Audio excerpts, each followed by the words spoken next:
네, 지난 시간에 네른스트 플랑크 이퀘이션을 도입을 했습니다. 그것이 반도체 소자에서 사용되는 드리프트 디퓨전과 매우 유사하다는 것을 알 수가 있었고요. 오늘은 이것을 아주 간단한 시스템에 대해서 가정을 가지고 접근해 보도록 하겠습니다. 먼저 어널리틱한 식을 좀 구해내는 일을 해 보도록 하겠습니다. 여기서 우리가 가정하는 것은 요 일렉트로드와 솔루션이 만나는 이 경계면에서부터 얼마 정도 떨어진, 이게 얼마라는 거는 정확히 모르겠죠. 뭐 델타 O라고 여기는 부르고 있는데요. 요 안에서는 이 젖는 것에 의해서 그래서 용액이 섞이고 하는 일들이 별로 효율적이지 않다고 생각을 해주는 것입니다.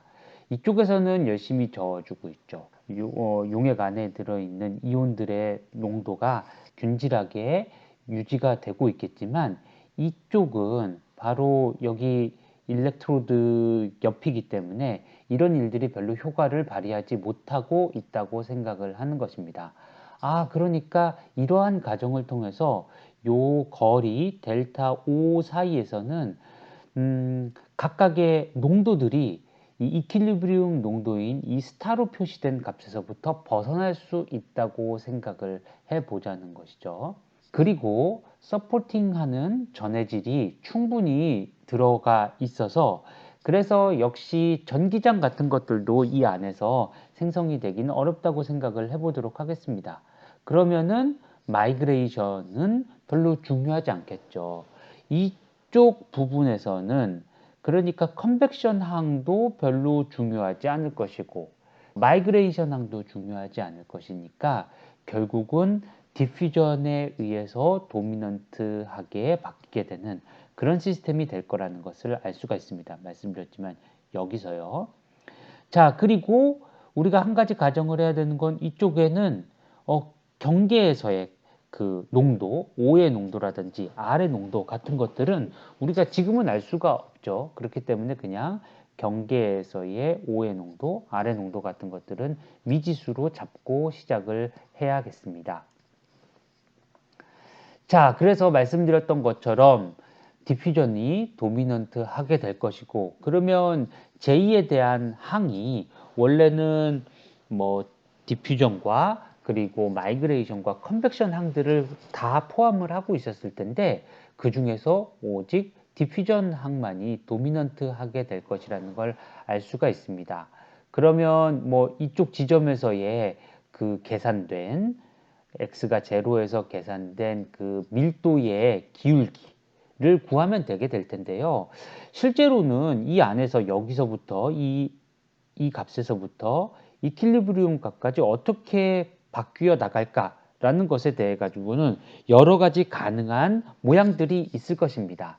여기서는 간단하게 그냥 직선 형태로 리니어 형태로 움직인다라고 가정을 하는 것이죠.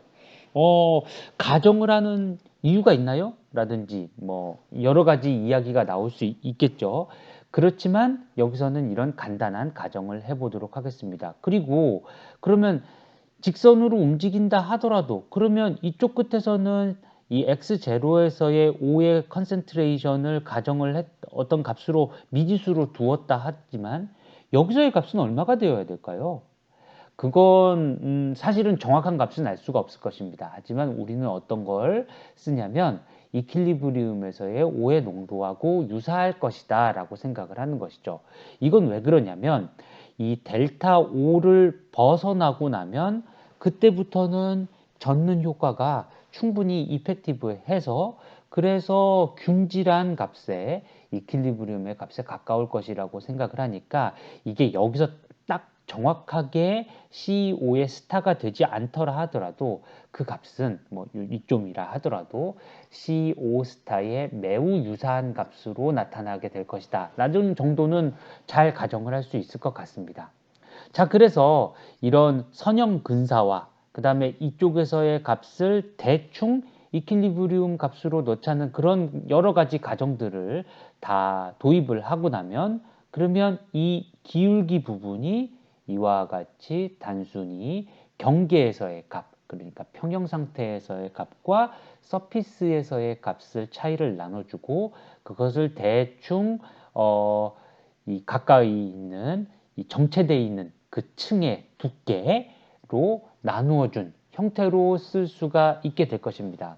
계속해가지고 디퓨전 코에피션트하고 이 델타가 나타나는 게 귀찮아서 그런지 이걸 하나로 묶어서 매스 트랜스퍼 코에피션트라고 별도의 뭐 값을 도입을 하네요. 이거는 M5라고 이렇게 표시를 하고 있고 이거는 그러니까 옥시다이즈드 스페시스에 대한 것이어서 5라고 쓸 수 있겠고 MR도 있을 수 있을 텐데 이것은 차원이 속도의 차원을 가지고 있군요.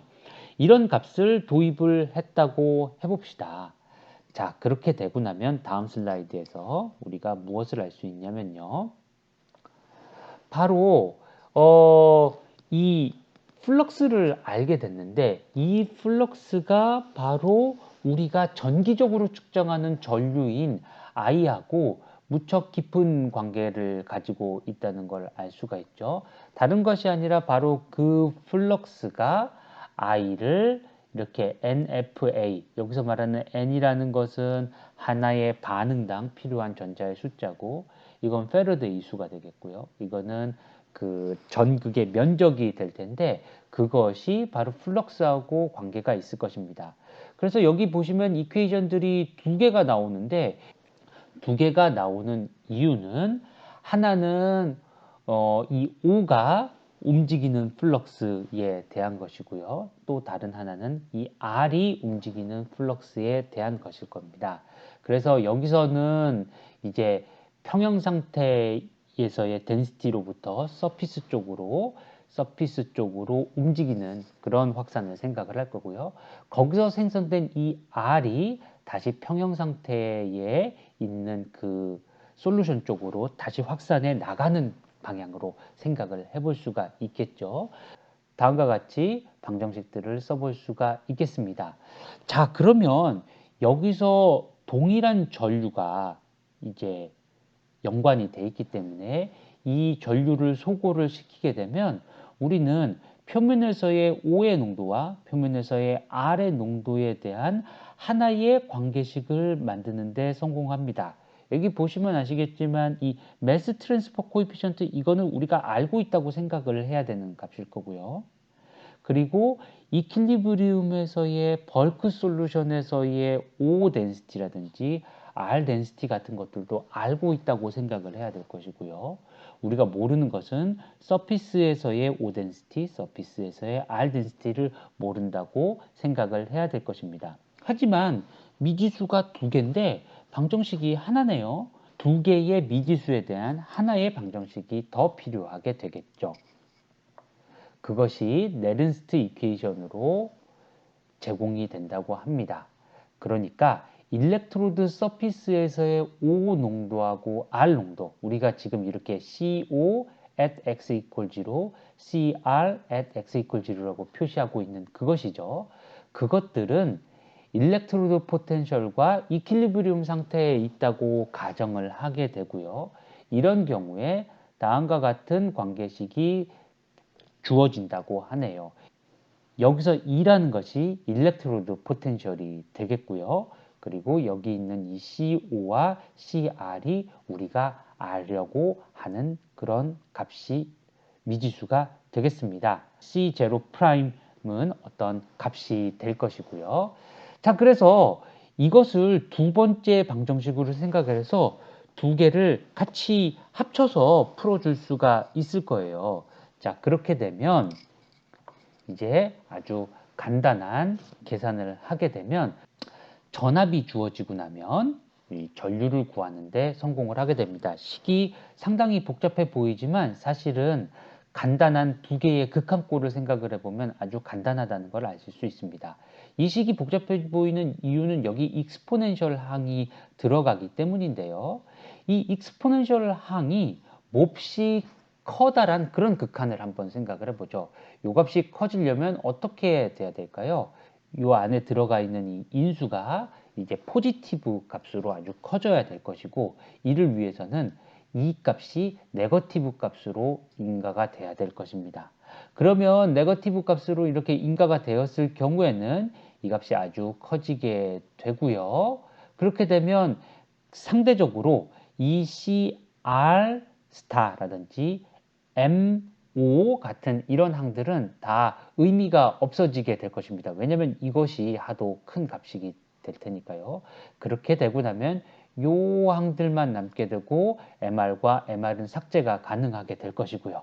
그래서 얻어지는 것은 다음과 같은 어떤 값을 가지게 될 것입니다. 여기서 보시면은 이 전류가 무엇으로 실제로 결정이 되냐면 다른 것이 아니라 이퀄리브리움에서의 이 O 덴시티를 가지고 결정이 된다는 것이죠. 그러니까 우리가 네거티브 방향 쪽으로 커다란 전압을 인가를 할 경우에는 그때에는 CO 스타에 의해서 I가 결정이 될 것이다 라는 것을 알 수가 있고요.